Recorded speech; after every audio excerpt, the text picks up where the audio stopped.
Welcome to another First Chapter Friday. Oh, I don't need this on right now.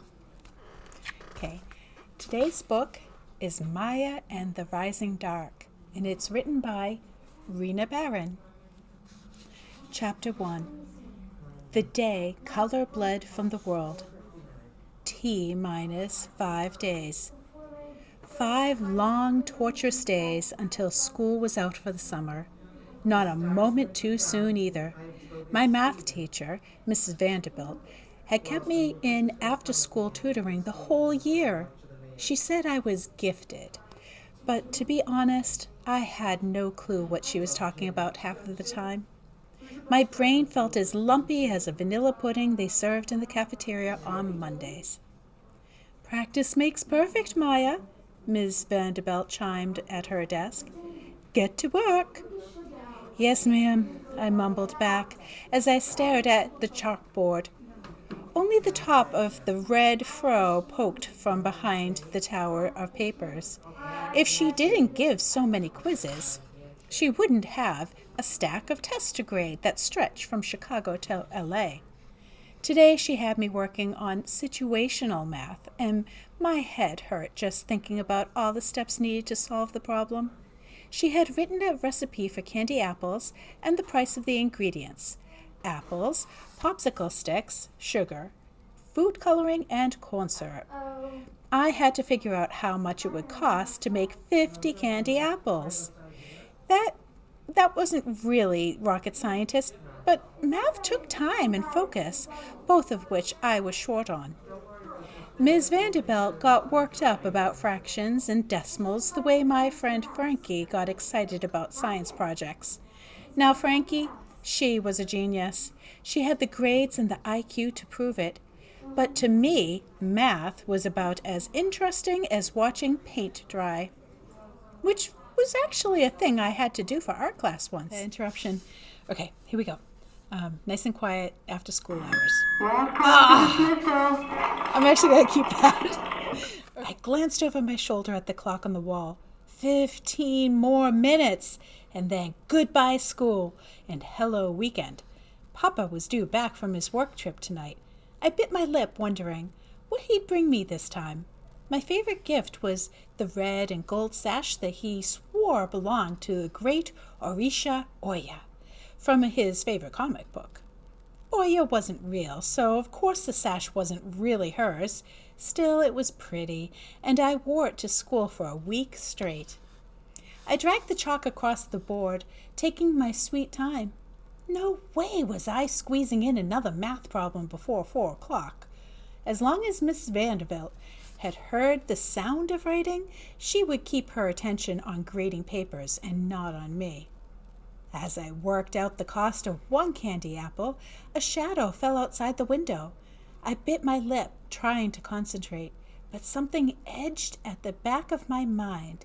It was the same feeling I had in gym class the other day when we were stretching out on our mats after track. I spotted something wrong with the ceiling, like it was splitting open, but when I blinked it was gone. My gaze slid over the window, and my eyes slipped out of focus. My vision faded in and out. The world pulsed like a heartbeat, getting bigger, then smaller, then bigger again. The birds in the oak tree stopped chirping. I couldn't even hear the hum of cars on the streets anymore. The sound of the ticking clock on the wall vibrated in my ears. Seconds stretched into minutes. My anemia made me dizzy sometimes, but it usually didn't last long. I leaned my shoulder against the wall near to the chalkboard and squeezed my eyes shut, waiting for it to pass. At least it wasn't happening in the middle of something important again. Last week, my team lost the kickball tournament when my anemia struck. Most of the kids didn't blame me, but I still felt horrible.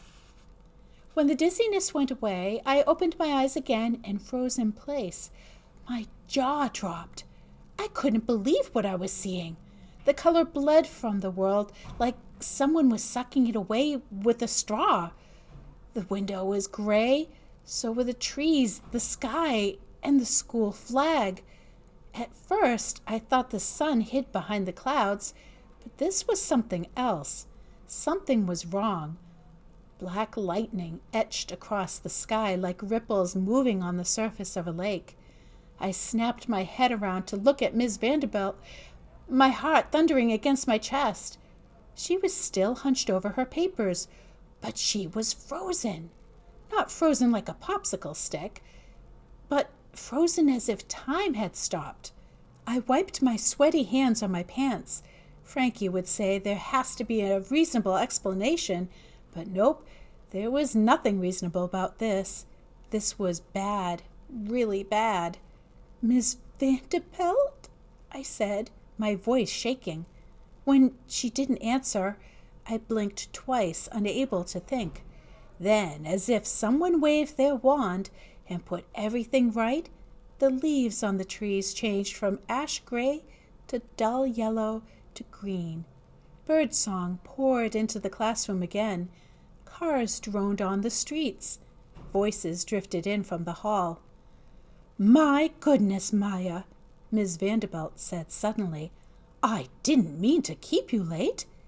I jumped so hard that the chalk fell from my hand and cracked in two on the floor. Leaning around her papers, my math teacher frowned at me. By the puzzled look on her face, Miss Vanderbilt hadn't seen the bleeding gray or the black lightning. She'd been in some kind of trance the whole time. If I told her what happened, she'd laugh and say I had a vivid imagination. I stared up at the clock again. It was now 4:15. 30 minutes had passed in what felt like seconds. Maybe I was daydreaming, and it was my imagination. I bit my lip, deciding to keep my mouth shut this time. A crash rang in the hallway, and both Miss Vanderbilt and I turned to the door. My friend Eli pressed his face against the glass, his fist ready to knock again. He smiled, his freckles standing out against his light brown skin. Miss Vanderbilt shook her head at him. Before she could dismiss me, I shrugged into my coat and threw my backpack across my shoulder. My math teacher glanced at my unfinished work. "We'll continue on Monday." "Yes, Miss Vanderbilt," I grumbled, and I jetted into the hallway where Eli was playing with his phone. A few other kids were in the hall, too, coming from extracurricular activities or tutoring or, like Eli, detention. He had a knack for getting in trouble. This morning, he had put a frog in our English teacher's desk because she gave him a C- on his paper about famous ghosts. She couldn't prove Eli did it, but he doubled over laughing when she screamed, so he got detention for that. Eli glanced up from his phone and frowned. "Was tutoring that bad?" I sucked in a deep breath. "I'll tell you on the way." Once outside, Eli and I stood with a group of kids waiting to cross the street. But Zane, the crossing guard, and his bloodhound weren't directing traffic. Instead, he was talking to Principal Ollie, whose gray suit and yellow tie were impeccable. Some parents had trouble remembering Principal Ollie's pronouns, which were they and them, not him or her. But everyone I knew got it. "What's his malfunction?" an 8th grader whispered to his friend. I couldn't tell if he meant Zane or his dog General, who was howling at the sky. The crossing guard's hands curled into fists at his side, and he said something too low to hear. I wondered, no, I hoped, he'd seen something too. No way was I the only one who saw the world turn gray. If he'd seen something, then it meant I really hadn't lost my mind. Principal Ollie patted Zane on the shoulder, and he winced and waved for us to cross. The hound stopped howling and wagged his tail. On my way home, I broke down and told Eli everything. He bounced on his toes the whole time and asked me so many questions that my head spun again. "Did you feel a cold spot?" Eli said. "Like when there's a ghost around?" I shook my head at his latest question. "I can't remember." "Did you sense a new presence in the room?" We cut across a vacant lot, covered in trampled weeds between two buildings. Some kids from Jackson Middle's soccer team, the Jaguars, head-butted a ball between them as they took the same path.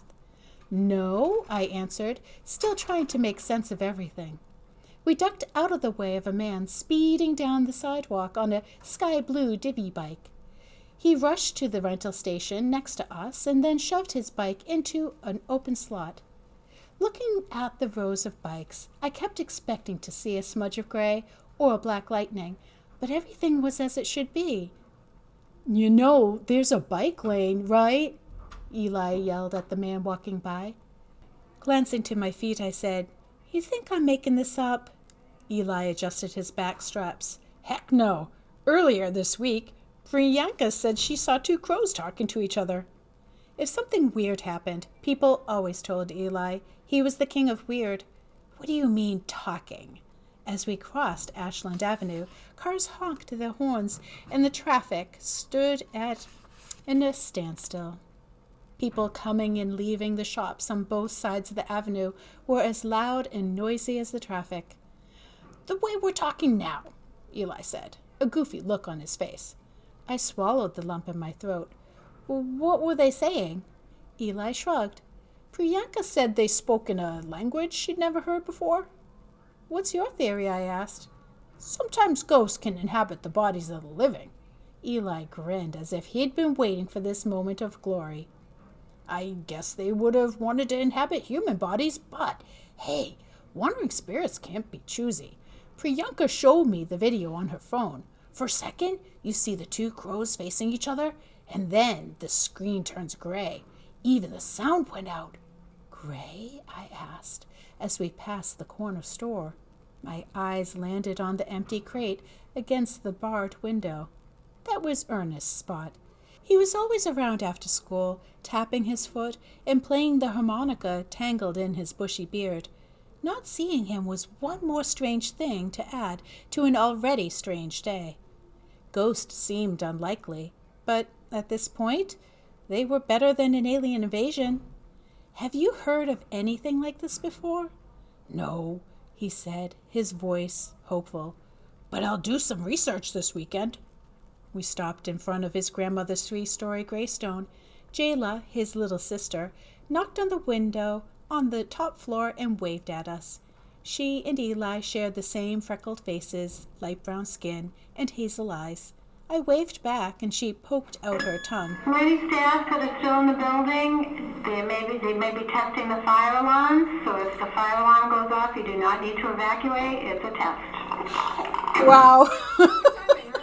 Yeah. So many interruptions. Okay. We stopped in front of his grandmother's 3-story graystone. Jayla, his little sister, knocked on the window on the top floor and waved at us. She and Eli shared the same freckled faces, light brown skin, and hazel eyes. I waved back, and she poked out her tongue at Eli, who grinned at her and poked out his tongue too. "Are you going to tell your parents?" Eli asked. I shrugged. "Maybe later." I didn't want to worry Mama. Besides, maybe none of it was real. After listening to Papa's stories about his adventures all my life, maybe my imagination was as wild as his. I wouldn't tell my parents for now. That was my first mistake. First mistake of many more to come. Had I known what lurked in the shadows that day, then maybe I would have made a different choice. Ooh. So, we know it's not aliens. Maybe it's a ghost story. And the mythology's in there. There's humor in there. There's going to be an adventure that involves a threesome of kids. And as you heard, the main character has a problem with anemia, whereas in The Lightning Thief, the problem was ADHD. So there's a lot of, you can see a lot of comparisons between the two. But it was a very quick, fun read. I was very entertained, and I read all the time. So pick it up and have a great day.